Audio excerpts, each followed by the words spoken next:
Thank you, John. Good evening, everyone. It's my honor to introduce our panelists tonight. So first, Peter Guerra. Peter is Oracle Corporation's Global VP of Data and AI.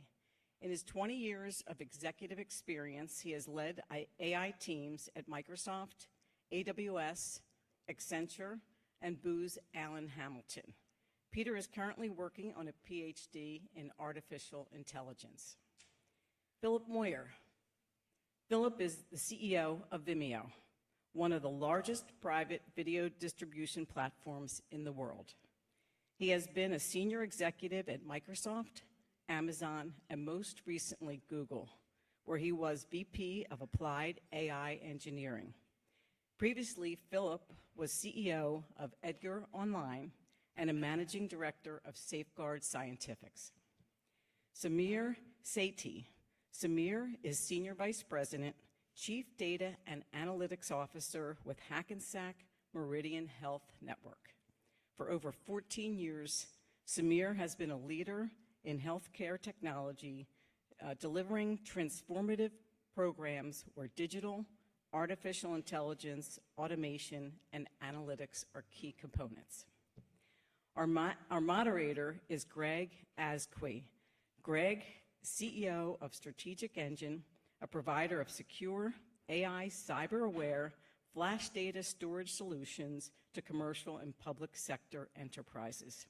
They're a Department of Defense facility-cleared provider of technology. He sits on the board of Hackensack Meridian Health Network and chairs the IT and Data Governance Committee, which includes AI initiatives among other boards. So Founding Forward is honored to welcome Peter Guerra, Philip Moyer, Sameer Sethi, and Greg Azqui. Thank you. Thank you.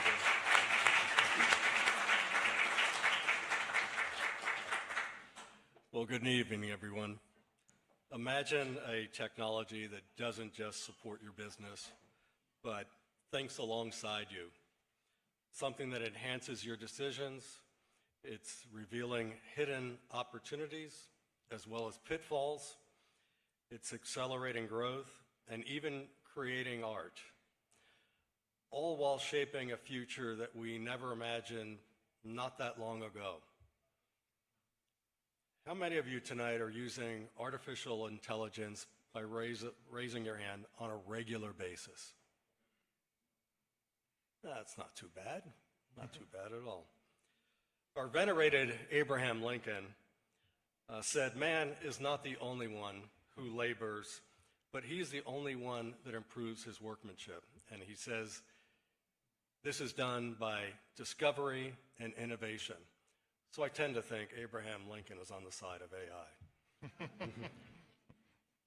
So let me thank the Legacy Committee and the Founding Forward for putting this forward, because this is important for us to hear at the Union League of Philadelphia. And I've been at some of the other union leagues talking about this.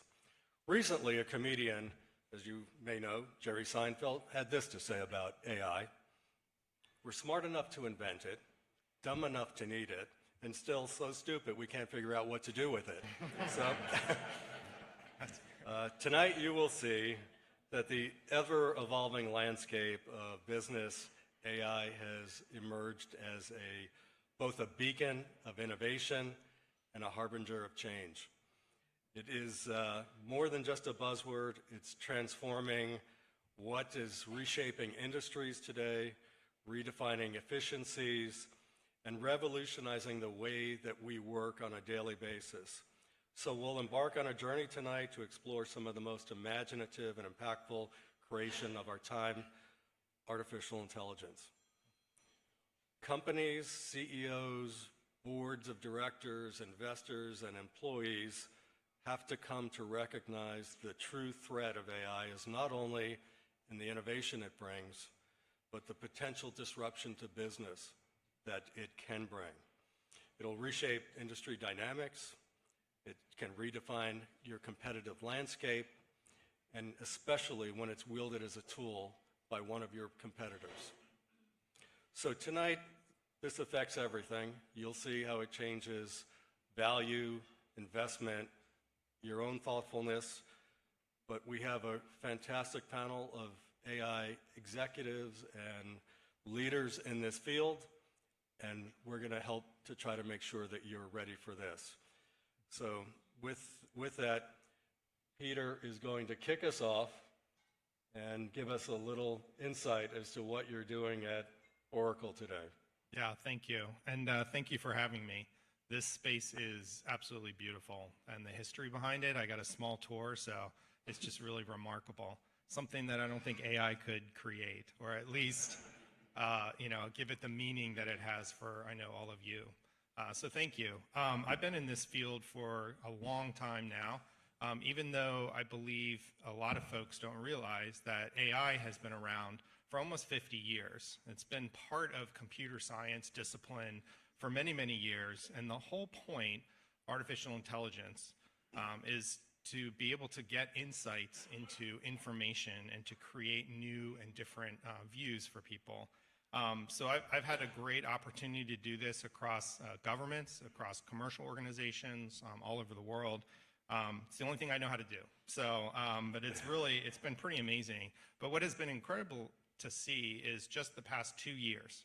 So 48 years of history led to GPT when it was released, and that technology has become the fastest technology to ever be adopted in history, in the technology history.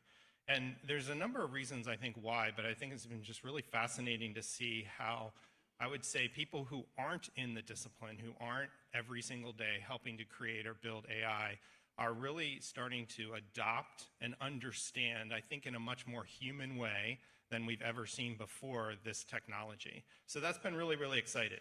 And I'm going to talk a little bit, I think I have 15 minutes, so you're going to have to flash up the mic, yeah, because I can talk forever on this. But I think what's been really interesting to see is, the number of questions that I get around, is it sentient? Is it going to destroy the world? Is it going to, go into robots? And, they see the sci-fi stuff.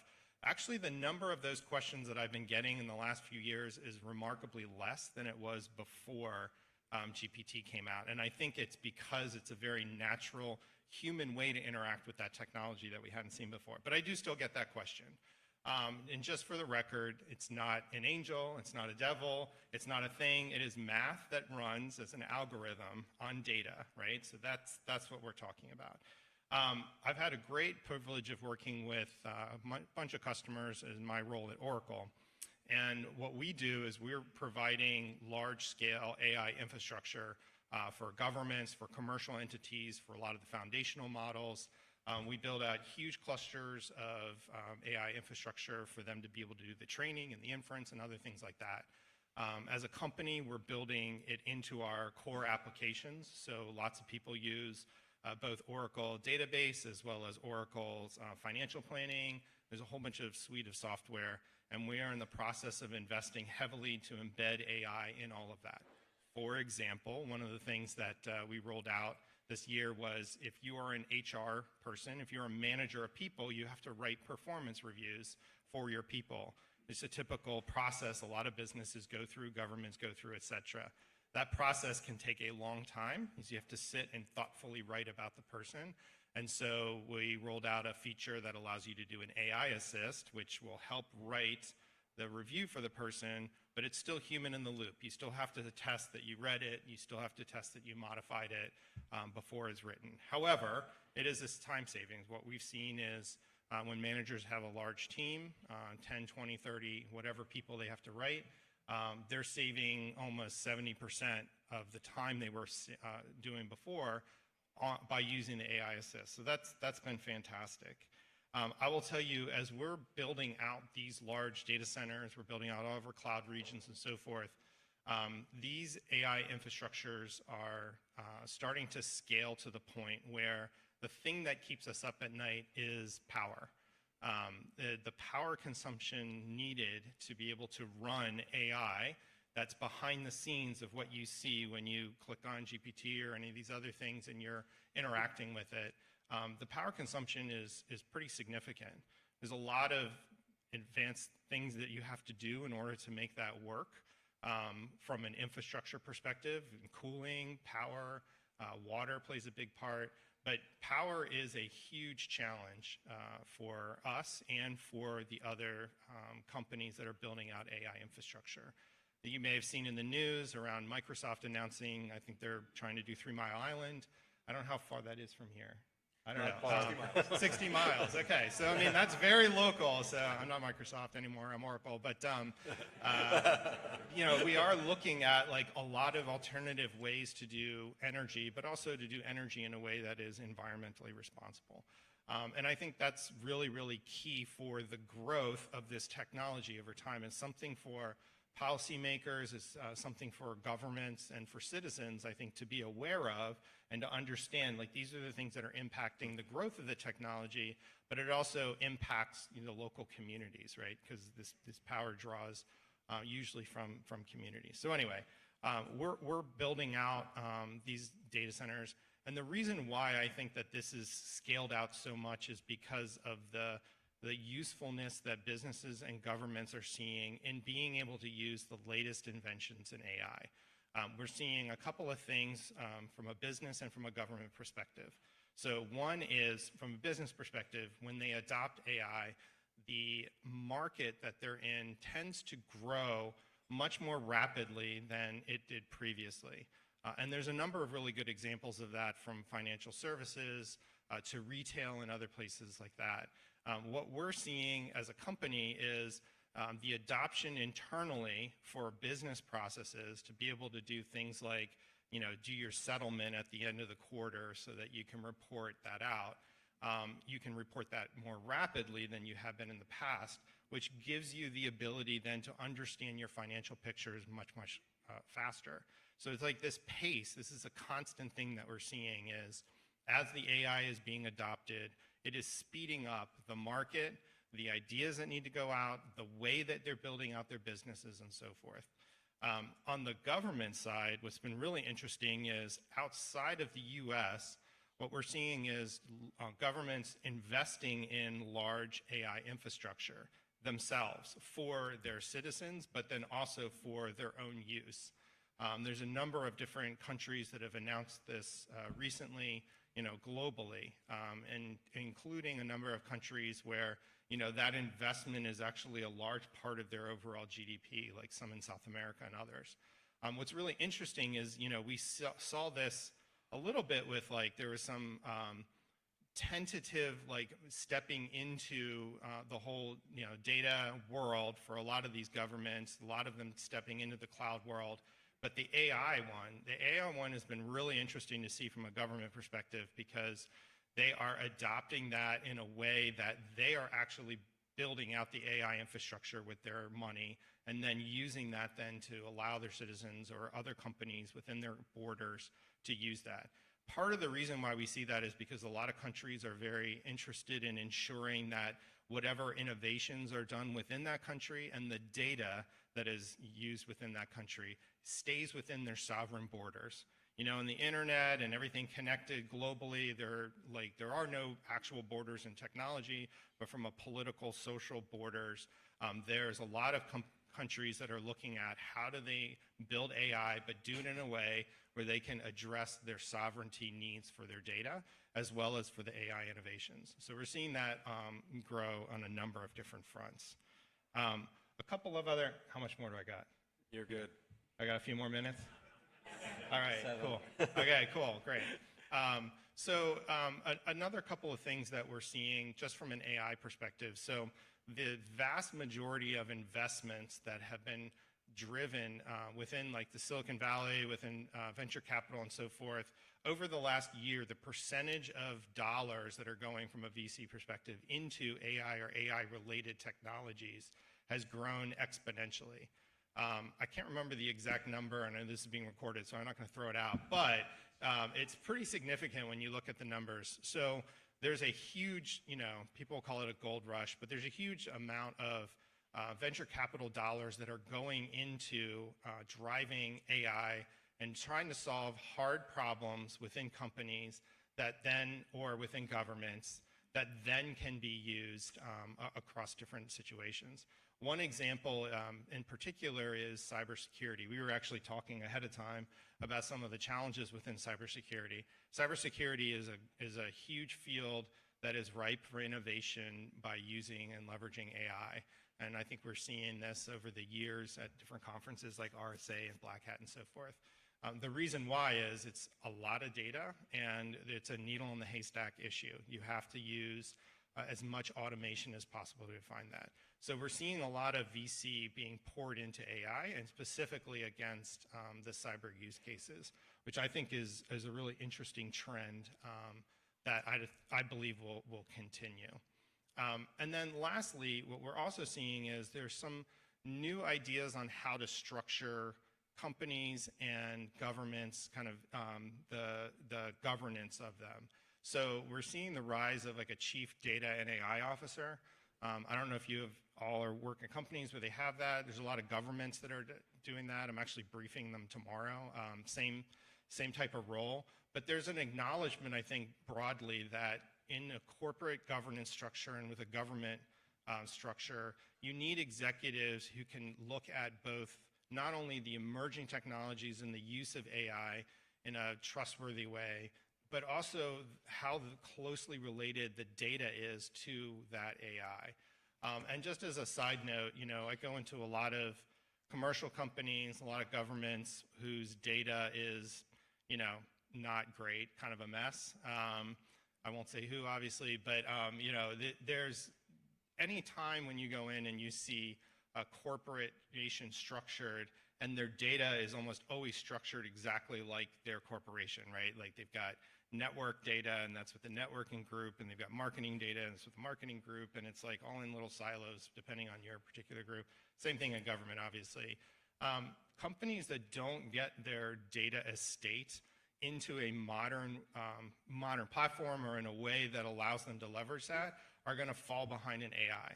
Because the only way that AI can be truly applicable to them is if that AI knows about their data and can understand the context of the questions that they need to ask of it. And so governments that have the exact same challenge, they have additional regulatory issues and so forth. They have to deal with the data, security, privacy, and all those things. However, AI has to be deployed within the context that makes it successful. And the only way that's going to happen is if the data is in a place or in a state that allows that AI to be successful. And that's why I think a lot of these companies, a lot of governments are starting to create these executive structures and these corporate structures around a chief data and AI officer that makes those particular use cases, I think, more relevant and also more possible, because that's something a lot of people, don't think about when you have to deploy AI. It's actually a process. It's not click on a link and everything works great. There's actually a lot of work that you have to do behind the scenes in order to make that successful. So, no, I had asked you to kick me if I started rambling, but you haven't kicked me yet. So, and I'll just say one last. Oh, you just put up the 1 minute. Okay, that's awesome. Last thought, I see, AI as just a really, really great tool for helping advance whatever, your business or your government needs to do. I don't believe it's an end unto itself. And every project that I've ever been a part of where the company or the government started with like, we want to do AI, it's always kind of doomed to become a proof of concept only and never be adopted from an enterprise perspective. So if you all are thinking about like, how do I get started, or we had POCs or whatever, focus on use cases first. Where is the value you're going to create, and create a value map before you do anything else. And then from there, you can move to what is the right technology in order for you to achieve that value. That would just be my advice. So Great. I think I'm out of time, but thank you. No, great. Thank you, Peter. And you're absolutely right. I mean, a lot of sovereign countries are now investing not only in the technology, but in retraining people to learn more about AI. Yeah. So that's really happening in a lot of places. And within the federal government, every agency had to identify a chief AI officer throughout the federal market. That's right. Yep. Right. Good. Thank you. Yep. Philip. Hey. So just give us an update on AI, maybe? Do you want to give a... Sure, I can talk. So, you know, I've been asked to explain what AI is, for those of you who don't know, and what actually is going on inside of the machine. And so I always start by describing the following thing. I'm going to actually explain to you the actual algorithm here in a second, and I guarantee you're all going to walk out and actually understand what it's doing. So I studied computer science and philosophy back in college, and the branch of philosophy was epistemology. Like, how do we think? How do we know, you know, that when we say something, what it means? Like, how do we understand meaning? And so a very, very famous sentence in epistemology is, the boys ate the apples because they were ripe. And when I say the boys ate the apples because they were ripe, what word does the word they apply to, apples or boys?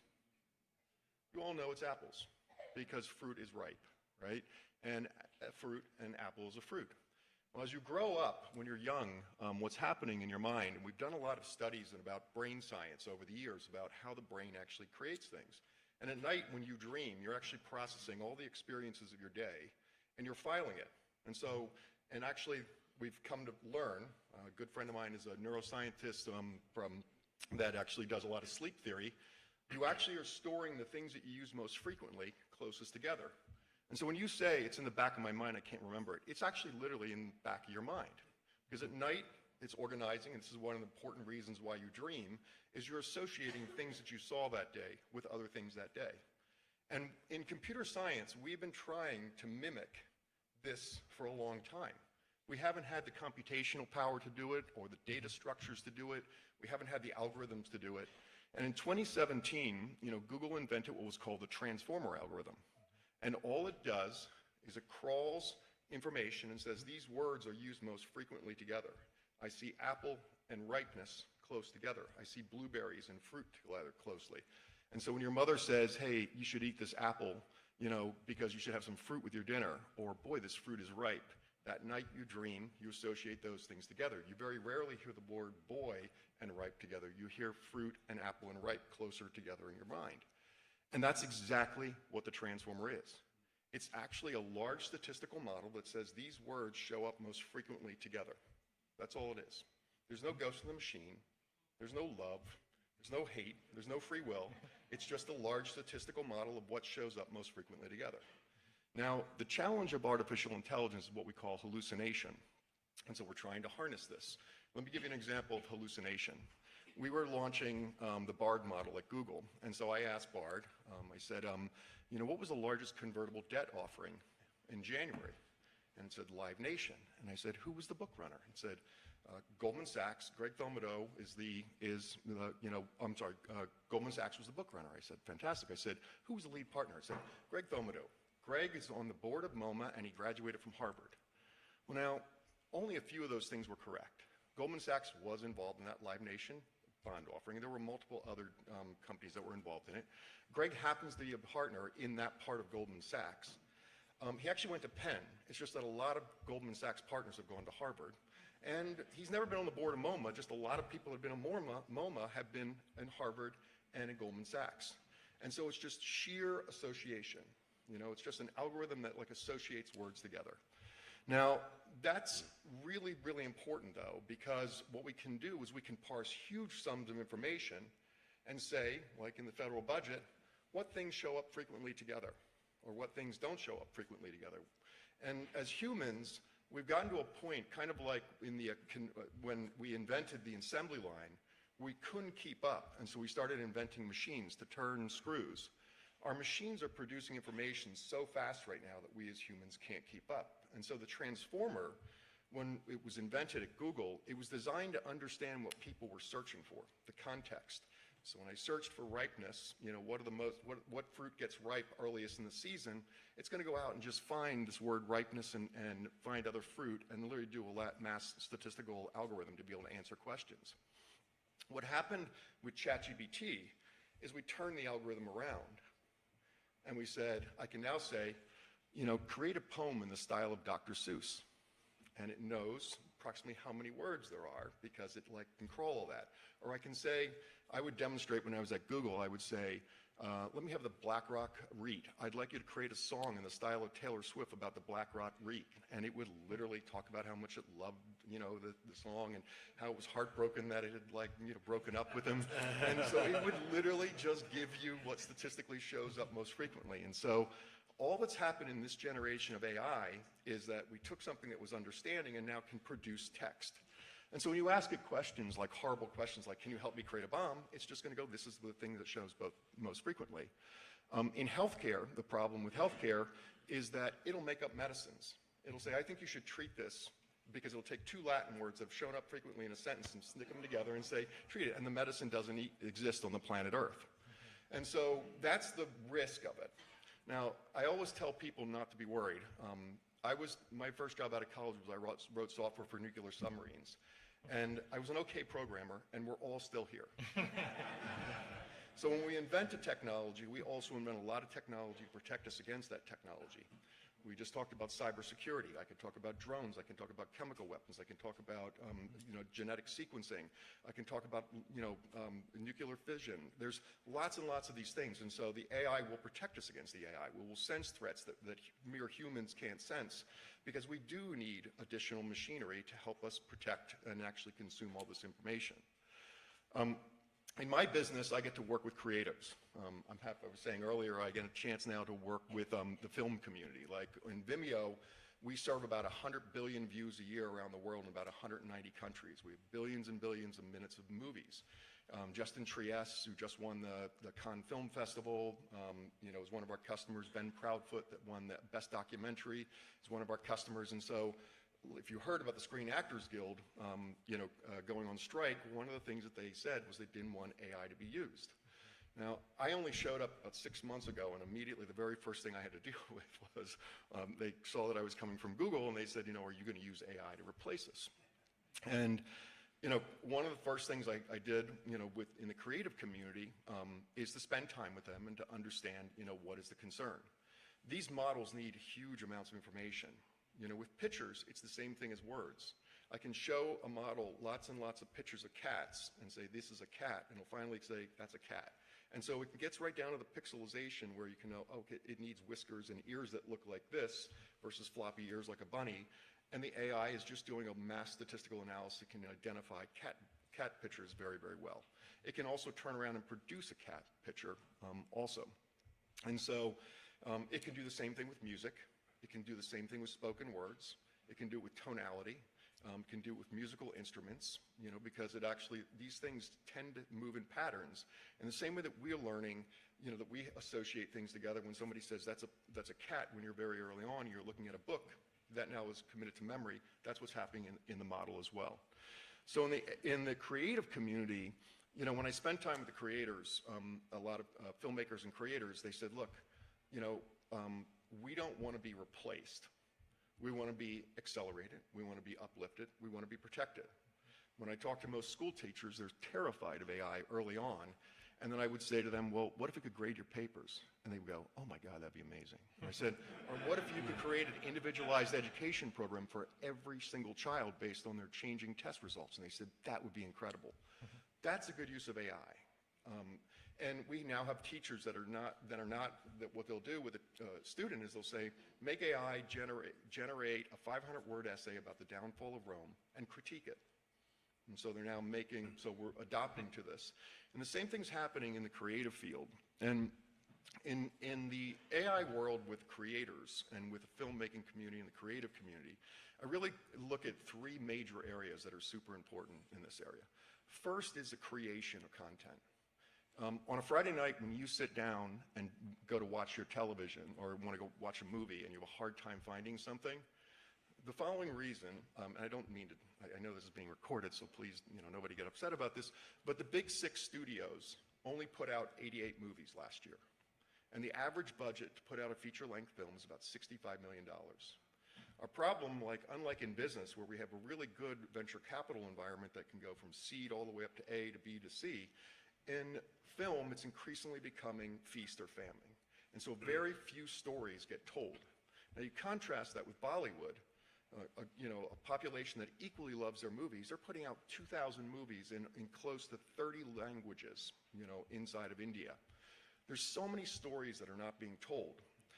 I recently had my team create a video, I was going to show it this evening, about the creation of the 6 arts, literature, writing, dance, you're not going to make me remember all these, architecture. And they were able to produce a video, roughly about a 1.5 minute video, with 16 tools that didn't exist 18 months ago. It took $15 billion to create those tools. But every image, every word, the script, the music, the sound, everything was 100% generated with artificial intelligence. And if you looked at that video, if I showed it to you, you would literally think it was like perfect production. That would have taken my team in the past 3 to 4 months to create. They were able to do it in roughly two weeks. And so I like to say that imagine that you're sitting down with your granddaughter or grandson, and you want to talk about your favorite book as a child, and you want to turn it into a movie for them. That's the next generation of what we'll be able to do. My favorite book is Kukla, Fan and Ali. I would love to have a Kukla, Fan and Ali movie be able to made. As we get into immersive formats like the Apple Vision Pro, we just launched on Vimeo and Apple, we just launched a full-length feature film. It's a huge amount of work to stitch together all the frames when you take a picture and be able to give an immersive experience. And so that creative element, we're going to go into really extraordinary worlds of storytelling. And you're going to see so many more stories being told than what is coming out today. And in many ways, you'll be able to shape the ending. There's a great documentary called Eno that's out that I encourage you to go and watch. Every single time you watch it, it has a completely different plot and format and ending to it. And so we'll get these immersive stories that will speak just to you, in whatever time, and you'll be able to help to drive the creation. The second area that is really important in artificial intelligence, as it relates to the creative community, is in the area of discovery. We serve many, many education institutions around the world. We serve healthcare organizations. And one of the hardest things is that when you create a movie or a video today, it's kind of a blob, it's static. Nothing happens, you watch it start to finish, and that's it. But increasingly what we're doing is that we're able to index the entire video, and we're able to say, take me to the section, where they explained, how to do a bass chord if I'm trying to learn how to do guitar. And it can take you right to that section because it's indexed the entire video, it's indexed all the capabilities inside of it, all the imagery inside of it, and that discoverability, I profoundly believe that it's actually also going to break down the current environment where we can't find things on television, we can't find things to watch. Or if we want to go back and ask a video a question, we're able to do that. In customer support, as you feather things together, like if a chatbot might be talking to you and be able to bring up and say, this is how you plug the cord, the HDMI cord into your LG TV, and gives you a video right on the spot at the right moment of time. The reason why that's important for us is, when you watch a video, you have 91% better retention, and you than reading something, and it's about 87% better attention span. In marketing, you're about 64% more likely to buy a product, and so we just did a relationship with a very large e-commerce company that is saying we have to generate videos for every single product that we have. Because as human beings, we're actually used to movement and commentary, and just written word is not enough as we move into this environment. The last area that I would tell you is in the area of governance. Governance, and I hate to say the word governance, but there's a lot of different ways that you can look at this. I get asked a lot because of the sheer amount of video that we hold, especially coming into the elections, around things like deepfakes. When I was at Google last year around this time, there was roughly about 42 legislative pieces that were working their way through different legislative bodies around the world. Fast forward to this year, there's over 1,000 pieces of legislation that are working their way around through different legislative bodies around the world right now. In the United States alone, out of the 40 states that are in the United States, the average number of legislative pieces that's working their way through the bodies is about 3. Now, one of the things that we recently did, and this goes back to translations, we just announced that we can translate videos into 29 languages. And so, it normally takes costs about $5,000 to $10,000 to translate a video with humans, and we're able to do it for a few pennies to be able to translate any video and make any video accessible. When we do that in Illinois, we're actually breaking the law, because you're not allowed to actually put words in someone's mouth in a video in Illinois. Now, that's just one example. Over in Europe, if you don't call out that you're using artificial intelligence in a video or piece of information, that can be a problem. And so the sheer management of like consent, like when an employee leaves, a company, can you still use them to train? Because I can now actually like create avatars that are able to actually like look like I'm talking. I can become an expert in anything, and there's a new set of technologies that are literally, it looks like me. I can be speaking in Japanese about some subject that I don't even know. And so there's a whole variety of like consent challenges. I will leave you with the thing around deepfakes in particular. We've struggled with this as a human race before. It's one of the reasons why the King's seal existed, this notion of a wax seal. And the way that we'll deal with deepfakes in the future is the lack of provenance. If we don't know where it came from, it'll likely be fake.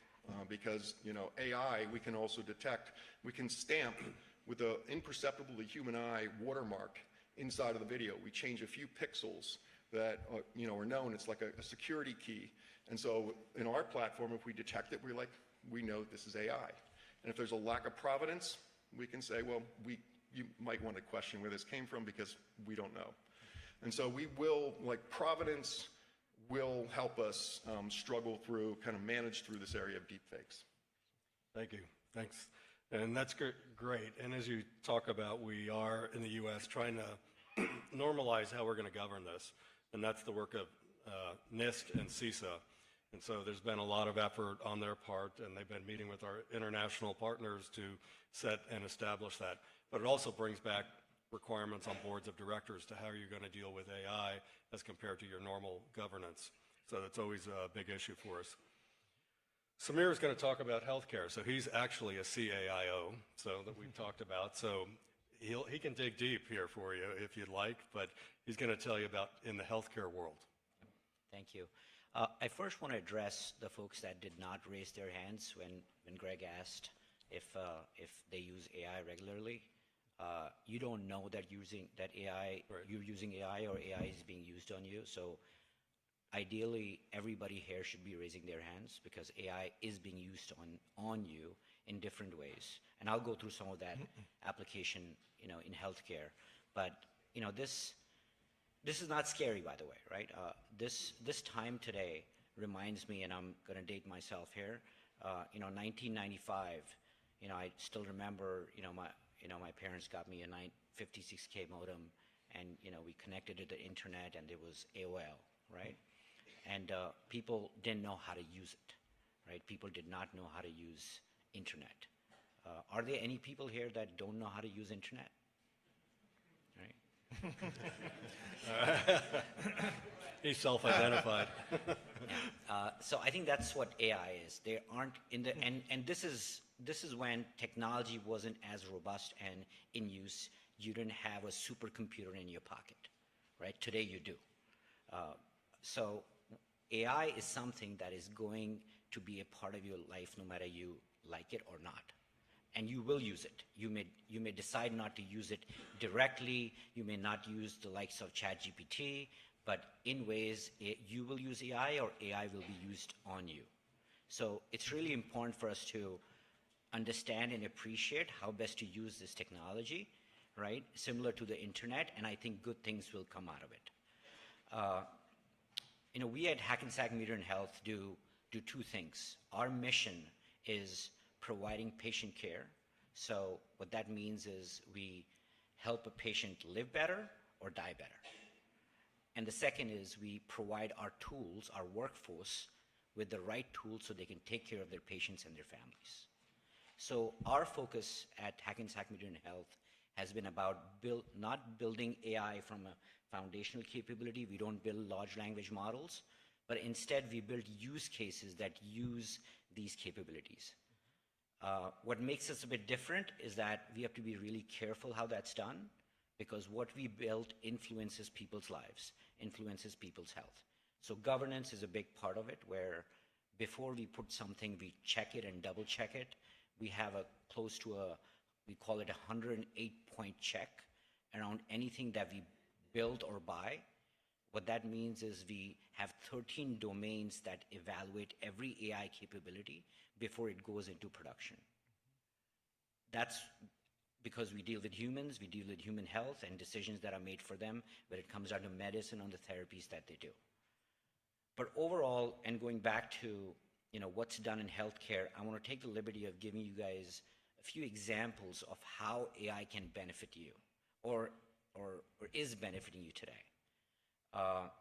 We talk a lot about life and death, and there are parts of healthcare that's a bit dark, where patients unfortunately get into a situation where they will no longer do as well as they were, and eventually they will die.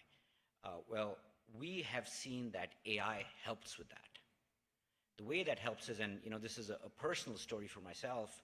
I have been in healthcare for 15 years, and 3 years ago I lost my mother-in-law, and I still remember the palliative care team, which is a team that starts to focus on end-of-life care, have a conversation with our family, and they told us that we should have been here 7 months ago, right? We should have been engaged with you, and end-of-life care would have happened. That process should have started 7 months ago, but it didn't. The reason it didn't is because the physicians that were treating her were really good, but they were also passionate about fixing her. What AI does here is we predict death. We use close to 115 points of data within a chronic patient, somebody that's going through an episode, and we start to say the likelihood of a patient dying is X. And every time we see that being over 75%, that's when we recommend to a physician, not a patient, that they should consider end-of-life care. And what that allows us to do is allows us to send the patient home and provide that care at their home. So here what happens is we allow the care journey to reduce readmission, so the patient's not going in and out of the ER, instead they're home. It allows us to send the right kind of doctors to them and the right kind of therapies to them. We did a bit of a comparison around this, and what we saw was without this AI capability, a patient would have gone through in and out of the hospital 8 times and eventually die at the hospital within 9 days. And when we simulated that with this AI capability, again, this was a simulation, what we saw that same patient would live 7 months and have only 1 admissions and then die at home eventually. That's an amazing outcome in my opinion. And that's what AI is doing in healthcare, where we are building capabilities that allows patients to live better and at times, unfortunately, die better as well. Another example that I'll use is, and we all go for our PCP annual visits every year, and we sit opposite to a physician, a clinician, that is looking at a screen and reading things while they talk to you. And I hear from patients all the time that eye-to-eye contact, the human interaction is gone. Well, AI can help with that. Usually what the physician or the clinician is doing is they are reading information about you while you are there, and that takes a long time. They go through the patient history, which is hundreds and hundreds of lines of information. Well, AI can come in and it summarizes that, right? And it provides a concise summary of what has happened to the patient, what their history is, and we provide that summary by specialty. So sometimes it's not by just a PCP, and instead if you are going through an oncology visit, we summarize it by the context of oncology. And that allows the physician to say, okay, I know enough about you, I can get into this later, but now I will sit opposite to you and have a human conversation with you and address the questions that you have. And that's where AI can help. The third example is sentiment. We, as a result of us getting into hospitals and clinics, we gather a lot of data about a patient. You guys fill in surveys, right, which are hard to contemplate because there's people typing paragraphs of information. Well, AI can help with that. AI is very good at sentiment analysis. So we take the information that you guys provide to us through these surveys, which are in just lines and just comments that you make, and we develop a sentiment analysis that allows us to actually then go back and do something about it, right? So we actually do this at a unit level. We do it at a physician level, right? And it allows us to take the amount of data, the amazing data that's been put together, and put it to proper use. And without AI, these three capabilities that I described to you would not be possible. There is way too much data that is being generated today, right? Your watches generate data, your cell phones generate data, health data for that matter, right?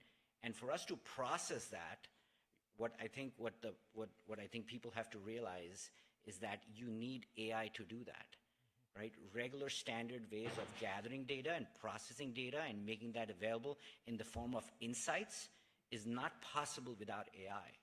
Therefore, my encouragement to folks is that whether it be for healthcare or otherwise, we have to embrace AI, right? The right way, within reason. We have to figure out how to use it. And I'll go back to my original comment that I made, which was that we have to look similar to the internet, the 1995 example that I gave to you, right? We all have to realize this society has to realize that how to use AI. It's not a bad thing at all.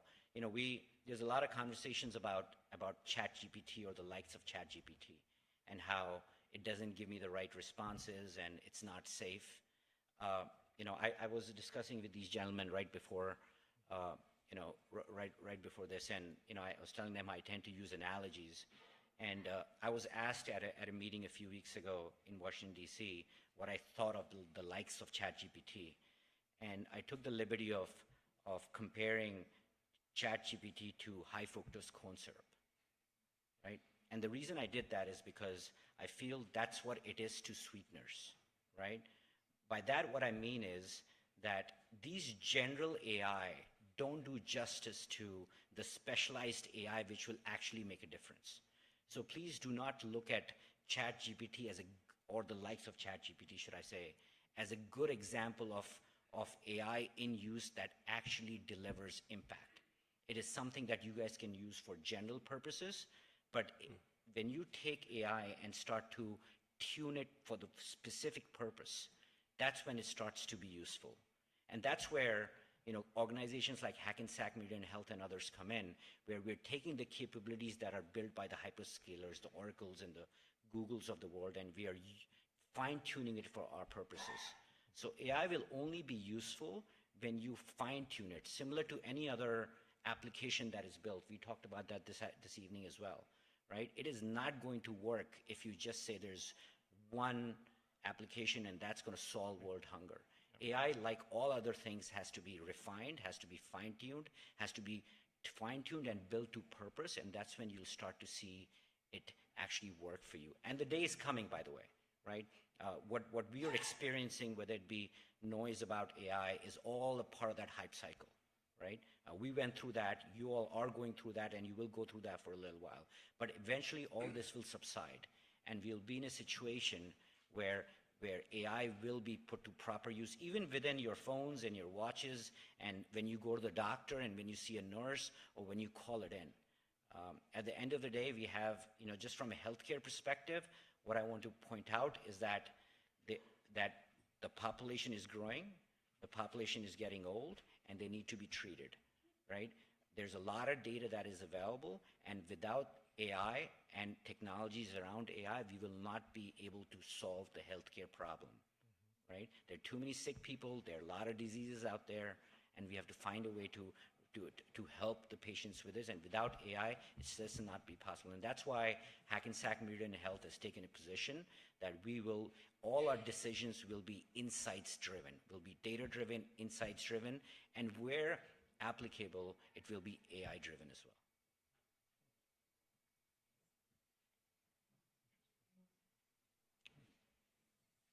All right, so we have got some questions that have come in, but as you can imagine, with a health network that's $8 billion in size, they presented their AI work at the World Economic Forum in Davos. It was pretty well received there.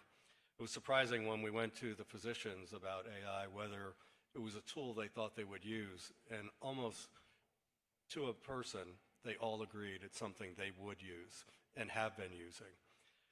From a healthcare perspective or from a board level, you have to look at it and say, can we always reproduce this data? Because if something goes bump in the night and plaintiff's attorneys show up and the doctor's going to say, well, AI told me to do it, we have to make sure that we can reproduce it and show how we got there and why, and be able to resolve that successfully. So there's a lot that goes to it. As you can imagine, across the country, I'm involved in NASDAQ and NASD. All boards now, everyone is looking at adding more tech people to the board just because there's so much going on at the tech level that you really need somebody fully engaged to help bridge the gap as to what's happening out there. A lot of good questions came in. All right, so some of these we've talked about earlier, guys, so these are going to be easy ones, maybe layups, I don't know. So one of the questions is, what's your chief concern about AI? So, Peter, you want to take that? Yeah, I think over-exuberance, and I think we alluded it to before. Part of the problem we have with Gen AI is the expert person problem. If you don't know the answer when you ask an algorithm, how do you know what you got is right? And so I think that's the big challenge. We've seen numerous examples of this in the media where somebody has used AI and improperly in law and other places. So I think that's, for me, the big thing. All right, so this one is going to go to Philip. If AI is just math, how can it be creative at anything truly novel, or is it just creating derivative works? That's a good question. Picasso said, "Great artists borrow," and good artists borrow and great artists steal. And every generation's art has been inspired by a previous generation. I actually show the birth of Adam and everything that was derived off of it, including E.T. touching man in the original picture. That's right. And so art has always been inspired by previous art, and art is going to be inspired by previous. I think it's a really important statement. What I described to you is the things that show up most frequently together. And the very notion of creativity is that it's something 100% novel. And so I see a lot of AI artists today, a lot of filmmakers that are using AI to create things that you just couldn't even imagine. And so I do feel like, to your point, like experts, when they use AI, tend to conform down to the norm, and actually it makes them less productive because they're relying on the answers that everybody else has as opposed to actually their expertise. And the same thing with artists is that you find things look very normal. You can pretty much pick out AI art pretty quickly versus a human because there's just quirky things. And so I'm a big believer that human beings will consistently outperform machines in creativity. Great. I just want to add there. So when you think about AI, there's machine learning AI and there's generative AI. Machine learning AI is very good at math. Generative AI is not good at math. It actually works on similarity. Right? So just want to be very clear here. I guess the great quote is, if you ask ChatGPT, what's 2 + 2, it'll say 4, and you'll say, why do you say that? And it says, I saw it on the internet. Yep, that's right. That's right. Yeah, so it's important to delineate that, right? It's what kind of AI is very important here. Machine learning will do amazing calculations. Generative AI is going to work on similarity. That's right. All right, Sameer, this one's for you. So we've heard a lot about how AI is going to help in healthcare. What doesn't AI do so well in healthcare? Yeah. So the biggest problem with again, breaking AI into machine learning and generative AI, what AI doesn't do well, generative AI doesn't do well, is accuracy, right?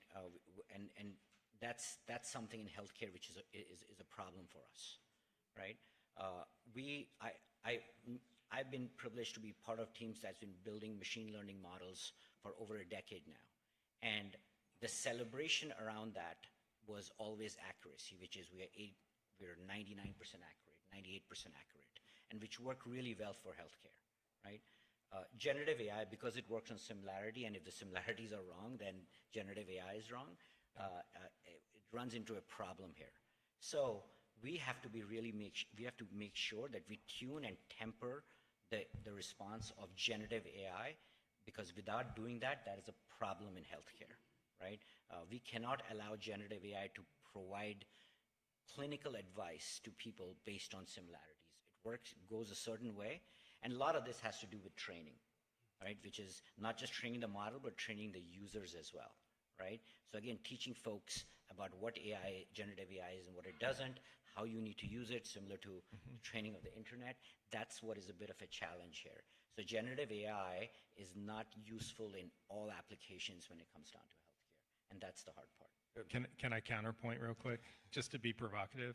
I've also seen machine learning models that were statistically 85% accurate, make absolutely no sense whatsoever. Right. Like, I think part of it is also like the context and the interpretation on the human side, whether it's a classic machine learning or a Gen AI one.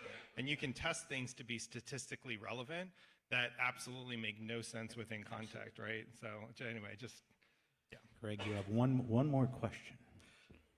All right, so everybody can chime in on that, but Peter, since you're in public sector with me, Yeah. so the question is China ahead of U.S. companies in the development of AI? And if they are, how do we get our lead back? Yeah, is China ahead of like U.S. specifically? That's what it says. But, yeah. I don't believe so, no. One of the things that is really interesting about the AI space is a lot of the papers that underpin the theories around AI are just publicly available. The attention that is all you need that was invented at Google in 2018 was that? I mean, that was a public paper that anybody could download and read. So I think there's a lot of play up around the race between the two. I don't believe that's the case at all. What I will say is, I think from more of a market perspective, companies and governments that aren't adopting it in a trustworthy way, AI, and they're not moving to do that in a way that has significant investment, not like little dip, they're going to fall behind regardless of whoever the other party is, whether it's US versus China or whatever. It doesn't matter. Like, everybody is moving at a speed that I think warrants a lot of investment and attention. I think definitely not. I mean, I will tell you, like, these things are only as good as the data that you put into them, and there's a lot of work, there's a lot of data that's behind firewalls and paywalls that are just not on the internet. The other thing is that if you wonder why NVIDIA is going through the ceiling, it's because you literally do need an entirely new chip infrastructure to be able to run these models. These what are called GPUs are literally just designed to run the statistical math that I explained at the very start. And so we've got to lay down around the entire world. Imagine like all the computing that exists today. To be able to run AI, you got to literally duplicate all the silicon around the planet Earth. And so, NVIDIA's production of these chips is like, far and away, way in front of everything. And it's not just a chip. I mean, it's a full 75-pound, 3,500, item, like, parts that go into this thing. It's a networking architecture. It's very complex. And so, and this is one of the big reasons why, in a lot of trade policies now, like, people are asking for an allocation of chips, believe it or not, from NVIDIA, because, we're ahead in actual chip architecture. Well, it's not Taiwan, I get it, is like production, but the actual statistical chips themselves, we're producing them that are required for this. So, still far ahead. I'm a bit split on that response, and I'll tell you why. And this is not a political statement here, if you look at the investment that the governments have made in AI, right? US last year was $3 billion, direct investment in AI. China was $50 billion. So from a government perspective, I think China has invested more in AI than we have. From a private sector, there's more money in the US being spent on AI development than any other country in the world, including China.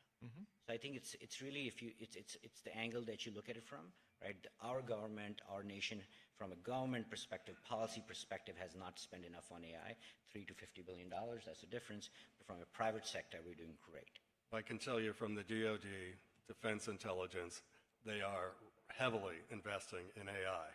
So from warfighter protection to theater battle management, AI is involved in everything that's going on within the DoD today.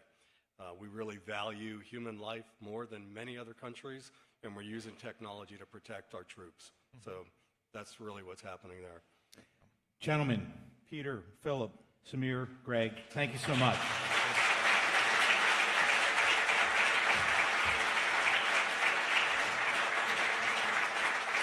Thank you all for being with us this evening. If you can take a moment to fill out our survey, we are interested in knowing what you think about our programs and what you think we might do in the future, too. Feel free to make some suggestions. And we'll see you next Monday. We have a program on Churchill. It's his 150th birthday, or it would have been, his 150th anniversary. And join us next Monday for that program. There is still space available. Just go online, sign up. And again, CLE credit up front here with Corey. Thank you very much. Have a great night, gentlemen. Again, thank you. Thank you.